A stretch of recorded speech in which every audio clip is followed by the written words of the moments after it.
네, 최근 들어 가장 많이 볼 수 있는 경향이라고 할까요? 우리나라 한국 영화에서 많이 나오고 있는 것이 바로 원작 웹툰, 원작 웹소설을 영화로 만드는 일입니다. 최근에 이제 전지적 독자 시점, 물론 논란의 작품이지만 전지적 독자 시점이 그랬고, 디즈니 플러스에서 서비스되고 있는 파인 촌뜨기들 같은 작품도 그렇고요. 지금 소개하는 작품도 그거죠. 좀비가 되어버린 나의 딸이라는 이윤창 작가의 웹툰을 원작으로 하고 있습니다. 요즘처럼 이렇게 웹툰이나 웹소설을 원작으로 영화를 만드는 것은 물론 다양한 이유가 있겠지만 그만큼 웹소설과 웹툰의 수준도 많이 올라갔고, 그리고 좋은 작품들이 많이 나오기 시작했고, 영화로 만들기가 수월하다는 여러 가지 장점들이 있기 때문에 더욱더 많은 작품들이 영화로 나오고 있는 것 같습니다. 네, 그동안 리뷰가 밀려서 좀비딸 리뷰가 좀 늦어지게 됐습니다. 제가 요 한 2-3주 동안 여름 감기에 걸렸는데 정말 오래 좀 앓았어요. 여러분들도 감기 조심하시기 바랍니다. 네, 필감성 감독의 좀비딸, 조정석, 이정은, 조여정, 윤경호, 최우리 주연의 작품입니다. 벌써 이게 거의 350만 가까이 됐어요. 올해 진짜 흥행 돌풍을 일으켰다고 해도 과언이 아닌데 왜 이렇게 될 수 있었을까 하는 부분과, 그리고 제가 생각하는 좀비딸에 대한 좀 솔직한 이야기, 이런 것들을 말씀드리도록 하겠습니다. 네, 그리고 여러분, 제가 제 책 얘기 항상 해드리고 있는데요. 인생영화 20일 교보문고에서 구매가 가능합니다. 좋은 내용이 많이 들어가 있는 정말 인생의 영화에 대한 것들, 그리고 최신 영화들도 많이 있어서 읽는 재미가 있는 책이니까요. 관심 있으신 분들은 꼭 구매해 주시기 바랍니다. 자, 그럼 저는 리뷰 시작하도록 하겠습니다. 일단 좀비딸의 흥행에 대해서 먼저 생각을 해봐야 되는 것 같아요. 그러니까 좀비딸이 지금 되게 잘 되고 있잖아요. 330만이면은 정말 대단한 성적입니다. 이게 가능했던 거는 물론 이제 시기적인 이유가 있죠. 좀비딸이 개봉했던 게 7월 마지막 주 수요일, 모나가 있는 날이기 때문에 영화 가격이 반으로 줄어드는 그런 날이기도 했고, 그 다음에 이제 정부 지원금, 국민영화관람 지원금이 나왔었죠. 6,000원이 나왔었기 때문에 그거를 잘 조합하면은 1,000원에도 영화를 볼 수 있는 상황이 벌어졌습니다. 그 상황에서 좀비딸은 쉬운 선택이었다. 좀비딸이라는 제목을 보고, 포스터를 보고, 그 다음에 배우들과 이런 분위기를 봤을 때 이게 굉장히 심각한 작품이거나 혹은 뭐 어려운 작품이거나 혹은 완전 망한 작품이거나 이렇게 생각하기가 조금 어렵다라는 거죠. 그러니까 영화를 보러 갔을 때 쉽고 만만한 선택지, 그 쉽고 만만한 선택지가 되기 위해서 상업영화들은 정말 많은 노력을 합니다. 볼만한 가치가 있는 영화가 되거나, 봤을 때 정말 재밌는 영화가 되거나, 그게 아니면 쉽고 보기 좋은 영화가 되거나, 요걸 이제 항상 목표로 한다고 저는 생각하는데, 그거를 좀비딸이 잘 맞췄었던 것 같아요. 그래서 초반에 반응이 워낙 좋다 보니까 주말까지 그 흥행 가도가 쫙 이어지게 됐고 지금까지 오게 된 게 아닌가. 이게 뭐 가장 기본적으로 할 수 있는 얘기인데요. 근데 문제는 뭐냐면 좀비딸도 전지적 독자 시점이랑 비슷하잖아요. 원작이 있는 작품이라는 거. 그리고 좀비딸 같은 경우도 뭐 전독시만큼은 아니지만 어쨌든 이윤창 감독의 작품들, 이런 것들을 생각해 봤을 때 인기가 있는 작품이었다고요. 특히 이제 고양이 애용이 같은 경우는 네이버 웹툰 역사상 가장 많은 사랑을 받은 고양이다, 이런 얘기도 있었잖아요. 그런 거 생각해 보면 왜 좀비딸은 전독시와 다르게 원작 팬들의 그런 열화와 같은 성토가 없었느냐, 이런 생각이 들기도 하고, 또 그런 또 불만을 가지시는 분들이 있지 않을까라는 생각을 해봅니다. 혹시라도 원작 팬들의 어떤 등살, 이런 걸 놓고서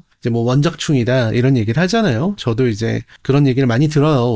왜냐면 저는 워낙 많은 작품들을 보기 때문에, 물론 이제 저는 작품을 보고 분석하고 하는 게 저의 삶이고 직업이고 하니까 그런 것도 있지만, 어쨌든 좀비딸 역시 본 입장에서 생각을 해보자면 좀비딸이나 전지적 독자 시점이나 똑같은 것은 각색이 있다는 것이죠. 이 각색은 당연한 거예요. 원작을 그대로 영화로 만들 수 없으니까. 이건 우리 누구나 다 알 수 있는 얘기 아닙니까? 각색은 당연히 들어간다는 거. 근데 왜 좀비딸의 각색과 전지적 독자 시점의 각색은 달랐을까? 그리고 전독시와 좀비딸 사이에는 어떤 차이가 있었던 것일까? 이거 생각을 해보면, 전지적 독자 시점 같은 경우는 원작을 존중했다고 보기가 어렵죠. 특히 이제 원작충들 다시는 이런 말 쓰지 않겠습니다. 저도 이제 원작충이기 때문에 원작 팬이라고 할게요. 원작을 사랑하셨던 분들, 이런 분들이 보시기에 이것은 작품의 어떤 근본을 흔드는 각색이다, 혹은 이것은 작품이 가지고 있는 어떤 매력과 작품이 가지고 있는 중요한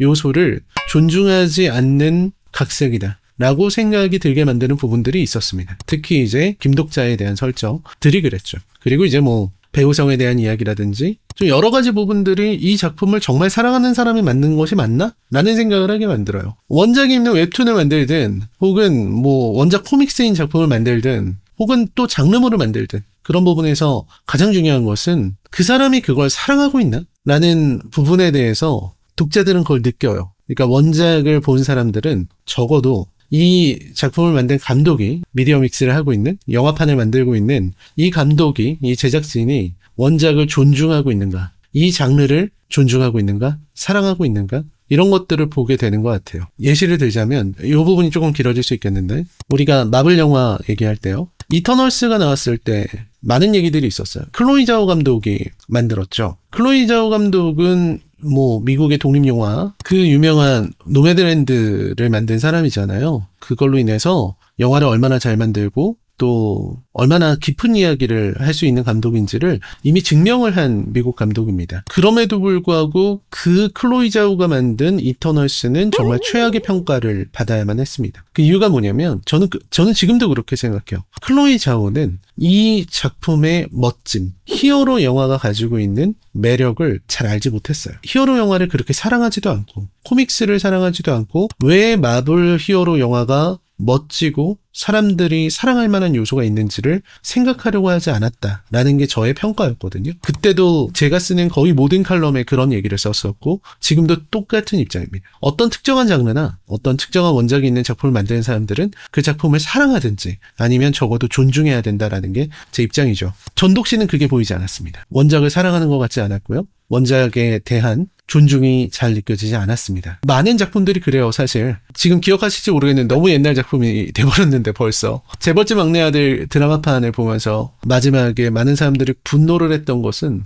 이것이 꿈이다 라는 부분의 문제가 아니라 그냥 원작 웹소설, 원작 웹툰을 무시하는 것 같은 그 태도. 이게 더 사람들을 건드렸다라고 저는 생각해요. 그래서는 안 된다고 생각해요. 아무리 내가 훌륭한 드라마 작가, 훌륭한 드라마 연출가, 영화 감독, 영화 뭐 각본가라 할지라도 이런 웹툰 따위 이런 식의 느낌이 든다 할지라도 그게 아니라는 거죠. 그거를 존중할 수 있어야 된다. 그 존중의 토대 위에서 이야기를 써나갈 수 있어야 된다라고 생각을 합니다. 그게 저는 올바른 태도라고 생각해요.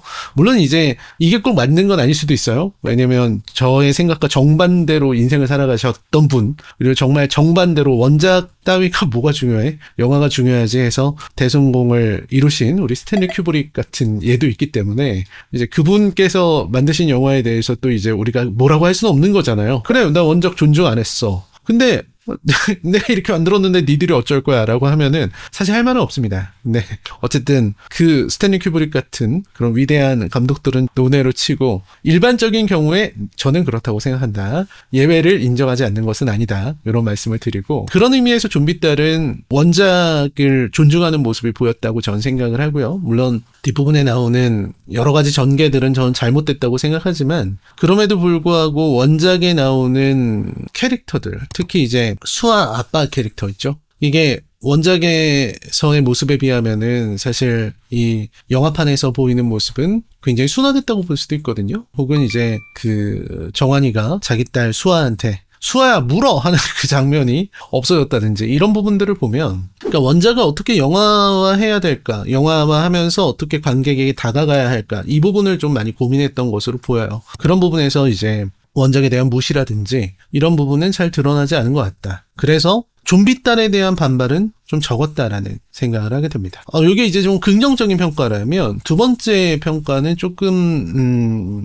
뭐라고 할까요? 영화를 좀 사랑하는 입장에서는 좀 절망적인 부분이라고 할 수 있을 텐데 아직도 이런 게 통하는구나 라는 생각을 좀 하게 되죠. 사람들이 좋아하는 그리고 만족하는 그래서 감동을 느끼는 사람의 감정을 이렇게 흔들어 놓으면 이건 너무 좋은 거야 라고 생각하게 되고 많은 대중들의 사랑과 지지를 받게 되는구나 라는 생각을 하게 되는 것 같아요. 좀비딸이 딱 그런 작품이구나 라는 생각을 많이 했어요. 예전에 어떤 TV 프로그램에서 떡볶이에 대해서 얘기를 하는데 이게 영양학적으로 별로 좋지 못한 음식이다라는 주장을 했던 분이 있었던 것으로 전 기억을 하는데, 근데 이제 그게 사실 받아들이기가 어렵죠. 이 떡볶이를 사랑하는 사람들의 입장에서는 아니 내가 너무 사랑하는 떡볶이가 뭐 불량식품이란 말인가요? 이렇게 바로 욱하는 반응이 나오게 되는 그런 게 있는 것 같습니다. 그건 뭐 어쩔 수 없는 게 아닐까? 그래서 좀비딸 같은 작품도 보면은 아주 가벼운 웃음으로 볼 수 있는, 그렇게 크게 진지하지 않은 작품이고, 그래서 가벼운 웃음이 이렇게 이어지다가 뒷부분에 이제 심파로 버무려지는 이런 과정들이 제가 볼 때는 너무너무 옛날 방식이고, 이것은 너무 구닥다리고, 그리고 이런 심파 너무 지긋지긋하고 이제는 이런 건 통하지 않을 것이다 라고 수없이 얘기해 왔는데 저는 수없이 틀렸죠.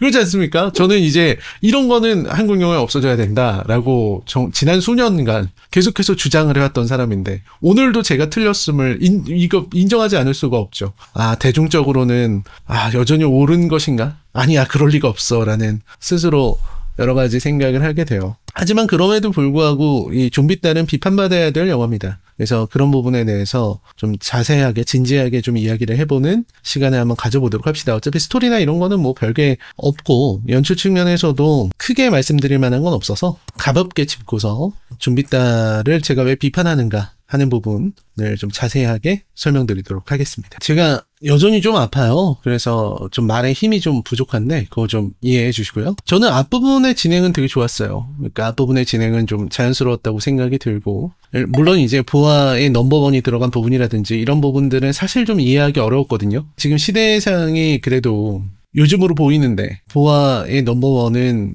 너무 옛날 노래이지 않나? 라는 생각을 좀 했습니다. 2000년대 초반에 인기가 있었던 노래를 2020년대의 여중생이 댄스 경연대회에 나가기 위해서 연습을 한다는 게 이렇게 언뜻 마음에 와닿지는 않았다라는 거죠. 물론 보아가 대단한 가수였다는 것을 인정하고 좋아하는 노래들도 많았지만, 근데 요즘 세대가 듣기에는 20년 전 가수인 건데, 제가 중학생 때 저의 20년 전 가수가 누구인가라고 생각을 해보면 되게 아득해지거든요. 그때면은 김한선 누나도 데뷔하기 전일 것 같은데 좀 쉽지 않죠. 그렇다고 제 중학교 때 만약에 여학생이 나와서 삐에로는 나를 보고 웃지 같은 그런 노래를 김한선 씨의 노래와 춤을 선보였다면, 혹은 강수지 씨의 노래를 부른다고 할지라도 이건 좀 아닌 것 같은데 라는 생각을 하지 않았을까, 그런 생각을 해봤습니다. 중학생이면 특히 이제 최신 아이돌, 최신 음악에 민감하게 반응하고 예민하게 감수성을 가진 나이인데 이게 맞나? 라는 생각을 일단 우선 했고요. 그 다음에 이제 좀비 아포칼립스가 나오는데, 전 뭐 좀비 아포칼립스에 대해서는 그냥 고개를 끄덕끄덕 하면서 넘어갔어요. 어차피 이거 코미디이기 때문에 좀비 아포칼립스에 대해서 그렇게 진지하게 생각할 것까지는 없다고 생각을 했습니다. 그리고 중간중간에 원래 좀비딸에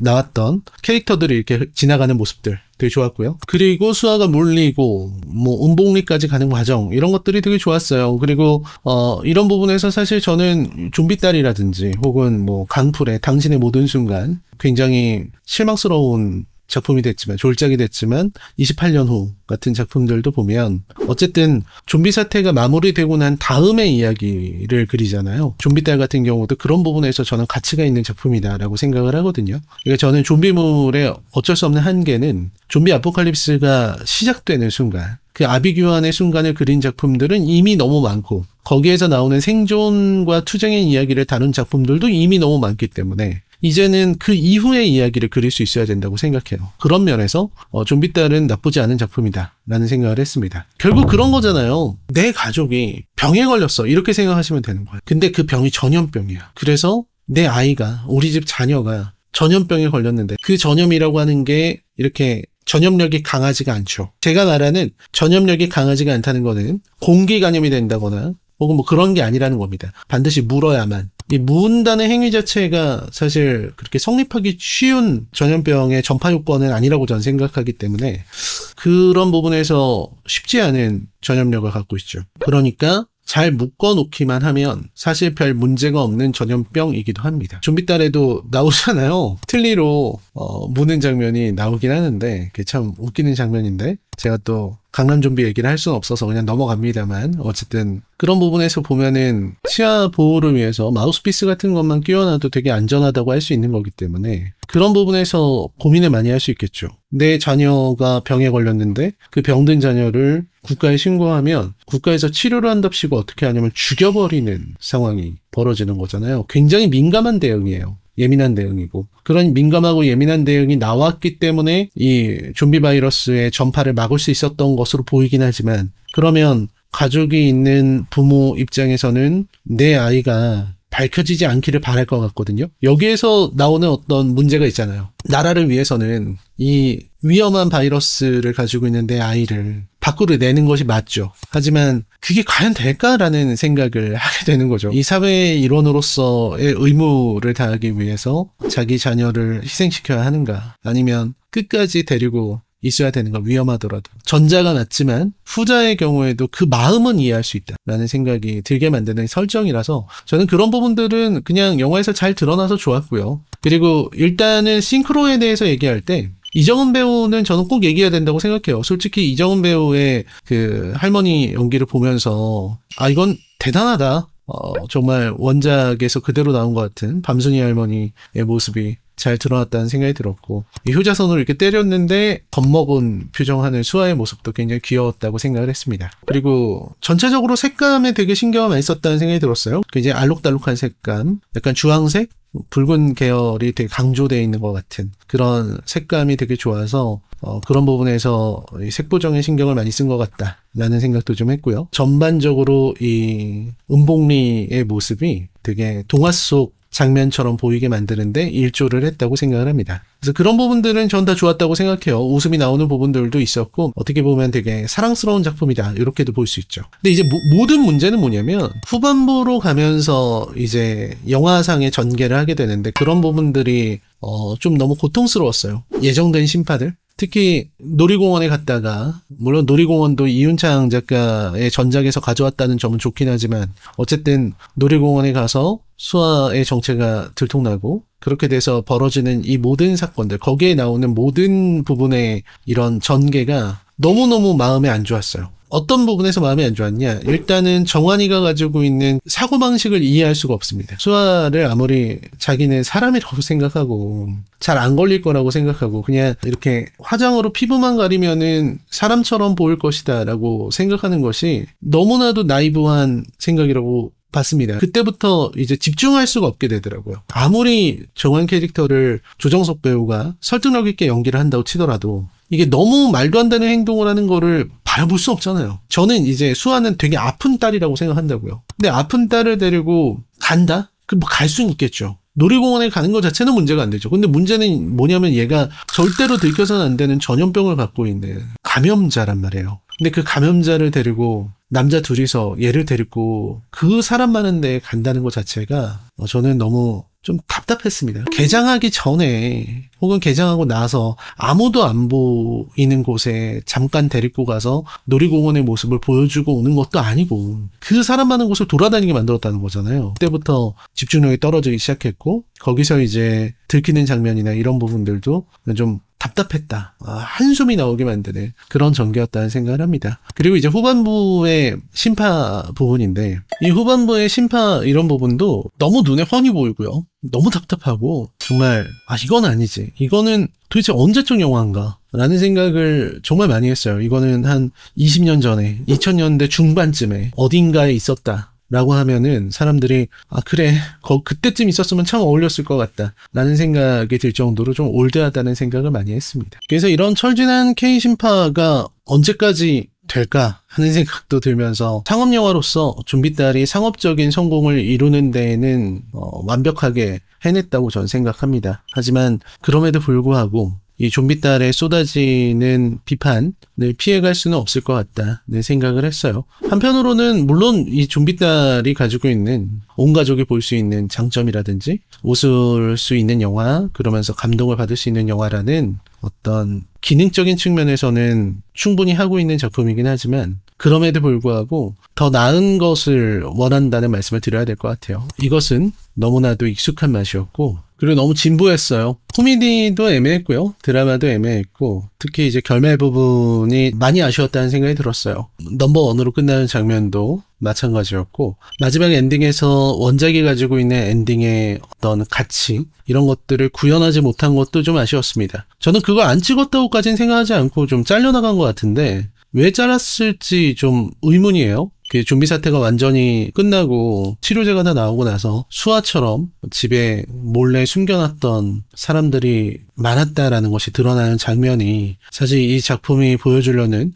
주제의식을 드러내는 장면이라고 생각하는데, 그 부분이 빠진 것은 좀 아쉬웠습니다. 그렇다고 이 좀비 딸이 완전 막 졸작이냐, 그렇게 말하기는 좀 어렵죠. 제가 지금까지 계속 비판을 했지만, 그럼에도 불구하고 아까 말씀드린 대로 각색이라고 하는 부분에서 원작을 존중했다라는 점, 그리고 사람들이 행복하게 볼 수 있게끔 만든 부분이 있다는 점, 그런 점에서는 충분히 가치가 있는 작품이다 라고 생각을 합니다. 특히 저는 좋았던 부분들은 어떤 거냐면, 수아야 물어 장면을 없앴다는 거, 그러니까 원작이 가지고 있는 어떤 비판적인 부분들, 이런 부분들을 없앴다는 거, 그리고 정환을 죽이지 않고 살리는 엔딩을 했다는 거, 이런 부분들은 좀 좋게 볼 수 있는 부분이 있는 것 같아요. 그러니까 많이 생각을 안 하고 많이 따지지 않고 본다면은 재밌게 볼 수 있는 작품이죠. 대신 많은 것을 내려놔야 된다, 내가 가지고 있는 생각의 많은 것들을 내려놔야 된다라는 부분들이 좀 아쉬웠습니다. 억지스러운 전개들, 그리고 감정의 강요, 이런 부분들을 좀 잘했다면, 그리고 또 완급 조절을 잘했다면 훨씬 더 좋은 작품이 나왔을 거라는 생각을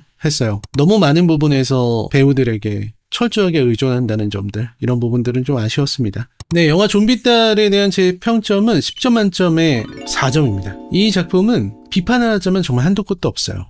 이 작품은 어떻게 보면 2시간짜리 스케치 코미디처럼 보이기도 하고, 뒷부분의 심판은 너무나도 촌스러운 장면처럼 보이기도 해요. 그리고 배우들에게 의존한 그런 작품이기 때문에 비판적으로 바라본다면 이 작품은 볼 수 있는 부분이 거의 없을 정도입니다. 하지만 이 작품이 가지고 있는 어떤 목적, 그리고 이 작품이 가지고 있는 원작 존중, 이 작품이 가지고 있는 여러 가지 장점들, 이런 부분들을 생각해 본다면 저는 추천할 수 있는 작품은 아니지만 그럭저럭 무난한 영화다라는 말씀은 드릴 수 있을 것 같아요. 네, 어쩔 수 없이 좀 요즘 시대에 보기에는 좀 촌스러운 느낌이 있는 그런 심파 영화였다 라는 말씀을 드릴 수 있을 것 같고요. 전반적으로 배우들의 연기가 좋았기 때문에, 그리고 오디션을 통해 뽑힌 고양이의 연기가 좋았기 때문에 볼만했던 작품이었다라는 생각을 했습니다.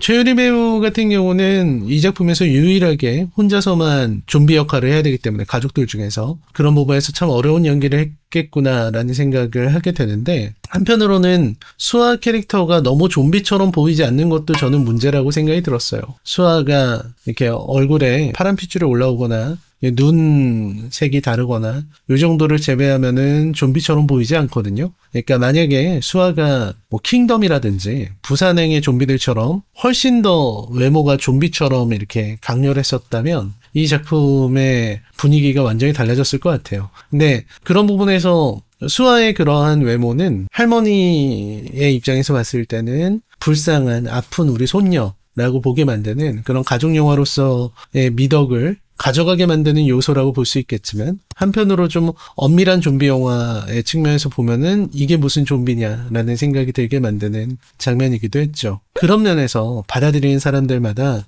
그리고 보는 입장과 관점에 따라서 달라질 수 있는 작품이라는 생각을 했습니다. 여러 장점이 있음에도 불구하고 후반에 억지스러운 전개, 그리고 심파 부분만 좀 잘 덜어냈더라면 어땠을까 하는 아쉬움이 들었던 좀비딸 리뷰였습니다. 여러분, 제 리뷰는 여기까지입니다. 저는 다음 영상으로 찾아뵙겠습니다. 시청해주셔서 감사합니다. 안녕히 계십시오.